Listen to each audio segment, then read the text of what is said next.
જૂનાગઢ કલેક્ટરે દરિયાઈ સમિતિની બેઠક યોજી ભારત અને પાકિસ્તાન વચ્ચેના તણાવપૂર્ણ માહોલ વચ્ચે આ ખાસ બેઠકનું આયોજન। જિલ્લા કલેક્ટરે દરિયાઈ સુરક્ષા અંગે સમીક્ષા કરી। માંગરોળ ખાતે દરિયાઈ સુરક્ષાને લઈને ખાસ મીટિંગમાં ચર્ચા કરવામાં આવી। માંગરોળની તમામ બોટને દરિયામાંથી પરત બોલાવાઈ। સરકારે આપેલ સૂચનાઓ અંગે દરિયાઈ પટ્ટીના ગામડાઓમાં માહિતી પણ આપવામાં આવી।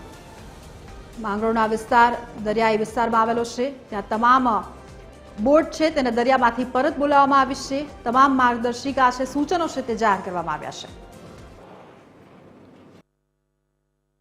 તો આ બેઠકનો આશય એ હતો કે જે કોસ્ટલ બાબતમાં છે એ લોકો સાથે એન્ગેજમેન્ટ કરી અને દરિયાઈ સુરક્ષા બાબતે ખાસ બધાને સેન્સિટાઇઝ કરવામાં આવ્યા છે અને આ સમગ્ર સ્થિતિમાં એમનો પણ સાથ સહકાર જરૂરી મળી રહે એ ખાસ એમને સૂચના આપવામાં આવી છે।